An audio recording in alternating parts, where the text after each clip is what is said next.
गांधी जी 1914 में इंग्लैंड से आए और उस समय उन्होंने देश के राजनीतिक जीवन में प्रवेश किया। दुर्भाग्य से श्री फिरोज शाह मेहता और श्री गोखले, जिनको गांधी जी अपना गुरु कहते थे, शीघ्र ही स्वर्गवासी हो गए। गांधी जी ने अपना कार्य अहमदाबाद में साबरमती नदी के किनारे एक आश्रम खोलकर आरंभ किया। सत्य और अहिंसा के जयघोष कराए। उन्होंने स्वयं इस बात को बहुत बार स्वीकार किया कि वे अपने सिद्धांतों के विरुद्ध कार्य कर जाते हैं। मुसलमानों को खुश करने के लिए उन्हें अपने सिद्धांत जब तोड़ने पड़ते थे तो वे इसमें कभी नहीं चूकते थे। सत्य और अहिंसा वैसे तो बहुत अच्छे सिद्धांत हैं, परंतु उनको जीवन में बरता जाए तभी तो वे अच्छे कहलाएंगे। मैं आगे चलकर बताऊंगा कि किस प्रकार गांधी जी स्वयं इन सिद्धांतों को पूरी तरह तोड़ने के लिए अपराधी हैं। जब गांधी जी 1914 के अंत में भारत लौटे तब दक्षिण अफ्रीका में भारतवासियों का नेतृत्व करने के कारण उनका काफी नाम था। वहां उन्होंने भारत के सम्मान के लिए ही संघर्ष किया था और अंग्रेजों के अत्याचारों के विरुद्ध वे वहां रहने वाले भारतवासियों के नागरिक अधिकारों के लिए लड़े थे। वहां हिंदू, मुसलमान और पारसियों ने बिना भेदभाव के उनकी आज्ञा का पालन किया और दक्षिण अफ्रीका में उनको खूब बढ़ाया। भारत में भी हम सब ने उनका बहुत आदर किया। जब वे भारत में भारतवासियों के साथ मिलकर स्वतंत्रता का संघर्ष करने के लिए आए तो उनको यह आशा थी कि यहाँ भी उन्हें सभी वर्गों की ओर से पूर्ण विश्वास और सहयोग मिलेगा, परंतु वे शीघ्र ही निराश हो गए। भारत दक्षिण अफ्रीका नहीं था। दक्षिण अफ्रीका में भारतवासियों की केवल एक ही मांग थी कि उनको भी नागरिक अधिकार दिए जाएं। उन सबको एक ही शिकायत थी। इसीलिए हिंदू, मुसलमान और पारसी सब संगठित होकर शत्रु के विरुद्ध खड़े हो सके। उनका दक्षिण अफ्रीका की सरकार के साथ कोई झगड़ा नहीं था। भारत में बात और थी।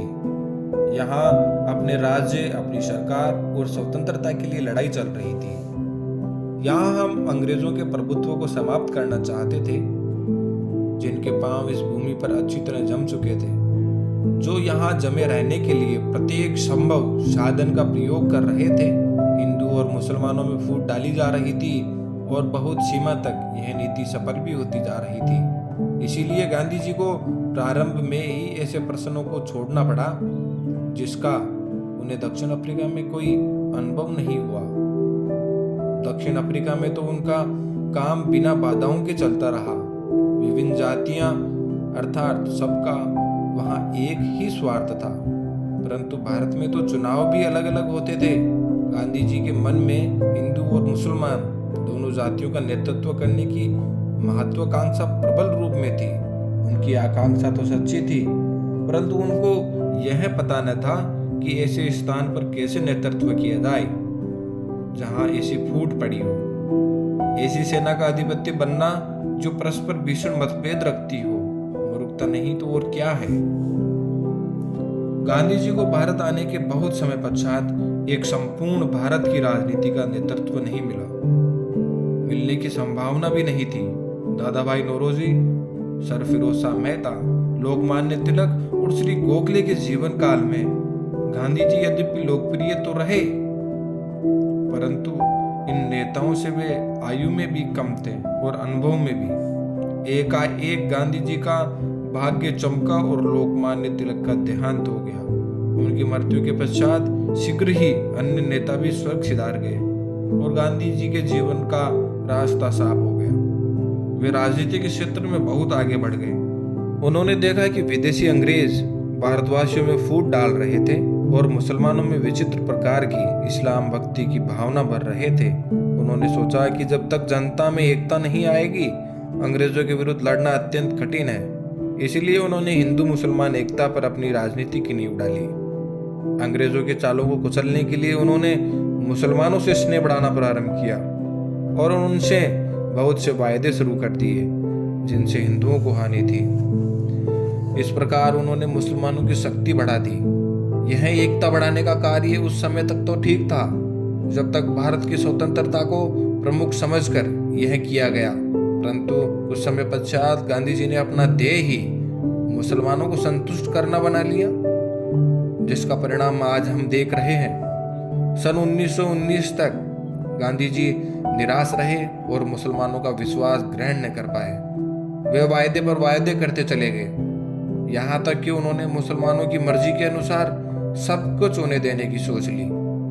उन्होंने देश में खिलाफत आंदोलन के लिए सहानुभूति उत्पन्न की और इसी कारण खिलाफत आंदोलन को कांग्रेस की पूरी सहायता मिली। कुछ समय तक तो ऐसा प्रतीत हो रहा था कि गांधी जी सफल हो जाएंगे, क्योंकि भारत के प्रसिद्ध मुसलमान नेता उनके अनुयायी प्रतीत होते थे। 1920-21 में जिन्ना साहब का कोई महत्व न था और अली भाई मुसलमानों के नेता थे, मोहम्मद अली और शौकत अली। गांधी जी ने अली भाइयों को बहुत बढ़ाया, उनकी बहुत प्रशंसा की, उन्हें हर प्रकार की सुविधा दी, परंतु जो कुछ गांधी जी करना चाहते थे वह कभी नहीं हुआ। मुसलमान खिलाफत आंदोलन में लगे, परंतु खिलाफत आंदोलन को उन्होंने कांग्रेस से अलग संस्था ही समझा। उन्हीं दिनों मोपला विद्रोह हुआ और उसने यह सिद्ध कर दिया कि जिस एकता पर गांधी जी टकटकी लगाए हुए बैठे थे उसका मुसलमानों पर लेस मात्र भी प्रभाव नहीं पड़ा है। मोपला विद्रोह में हिंदुओं का बड़ी संख्या में संहार हुआ, बहुतों को बलात् मुसलमान बनाया गया, उनके घर फूंक दिए गए, उनकी स्त्रियों का अपमान हुआ, बलात्कार हुए। अंग्रेजों पर इस विद्रोह का कुछ प्रभाव न पड़ा। कुछ महीनों में यह विद्रोह दबा दिया गया। गांधी जी ने देख लिया कि उनकी हिंदू मुस्लिम एकता कहां तक सफल हुई है। खिलाफत आंदोलन असफल रहा और गांधी जी की किसी ने नहीं सुनी। अंग्रेज अधिक शक्तिशाली हो गए और मुसलमान हिंदुओं के पक्के विरोधी हो गए, परंतु गांधी जी अपनी एकता की जिद पर अड़े रहे। 1919 के चुनाव में अधिकार अलग कर दिए और लेजिस्लेचर बोर्ड और कैबिनेट में भी सदस्य लेते समय जाति का ध्यान रखा जाने लगा। नौकरियां भी हिंदू और मुसलमान कहकर दी जाने लगी और मुसलमानों को ऊंची ऊंची नौकरियां अंग्रेजों ने केवल इस कारण दी कि उन्होंने स्वतंत्रता आंदोलन में भाग नहीं लिया और वे अंग्रेजों के यहाँ रहने के पक्ष में रहे। मुसलमानों की सहायता अंग्रेजों ने यह कहकर की कि वह अल्पसंख्यक जाति की रक्षा कर रहे हैं और इस प्रकार हर मुसलमान में हिंदू के विरुद्ध विष भरा गया और गांधी जी के हिंदू मुस्लिम एकता के नारे निरर्थक रहे। परंतु जब भी वे इसी आशा में बैठे हुए थे कि हिंदू और मुसलमान दोनों का नेतृत्व करेंगे, जो जो उनकी पराजय होती गई त्यों त्यों वे मुसलमानों के लिए अधिक बलिदान करने को तत्पर होते गए। देश की दशा बिगड़ती गई और 1924 में सबको यह निश्चय हो गया कि अंग्रेज सब प्रकार से सबल होकर जमे हुए हैं। हर प्रकार से अंग्रेज ही जीत में थे, परंतु जिस प्रकार हारा हुआ जुआरी दांव पे दांव लगाता चला जाता है, उसी प्रकार गांधी जी भी दांव पे दांव लगाते चले गए। वे सिंध और सीमा प्रांत को भी अलग अलग करने पर सहमत हो गए। वे मुस्लिम लीग की मांगों को पूरा करते रहे, चाहे वे उचित रही हो अथवा नहीं, केवल इस आशा में कि मुसलमान स्वतंत्रता के युद्ध में उनका नेतृत्व स्वीकार करेंगे। कालांतर में अली भाइयों की पूछ नहीं रही और जिन्ना का नेतृत्व बढ़ने लगा। जिन्ना ने कांग्रेस और अंग्रेजों के दिए हुए अधिकारों को स्वीकार करके अधिक मांगे उग्र रूप से रख दी। राउंड टेबल कॉन्फ्रेंस में मुंबई से सिंध प्रांत अलग कर दिया गया। मिस्टर जिन्ना फेडरेशन से उस समय तक अलग रहे जब तक कि गांधी जी ने स्वयं मिस्टर मैकडोनाल्ड यानी ब्रिटिश प्रधानमंत्री को अलग अलग चुनाव अधिकार देने के लिए नहीं कहा और इस प्रकार से विभाजन के बीज बो दिए गए।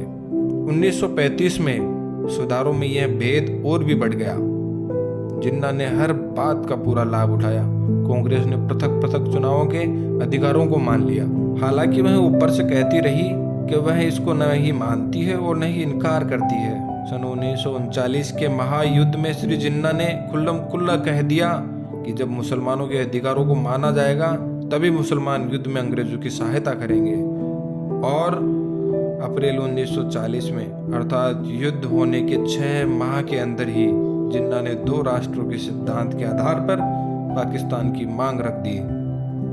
जिन्ना ने इस बात को भुला दिया कि भारतवर्ष में अधिकांश हिंदू और मुसलमान इकट्ठे रहते थे। किसी प्रांत में हिंदू या मुसलमानों की संख्या इतनी नहीं थी कि अल्पसंख्यक जाति की रक्षा का प्रश्न विभाजन से ही हल हो सकता।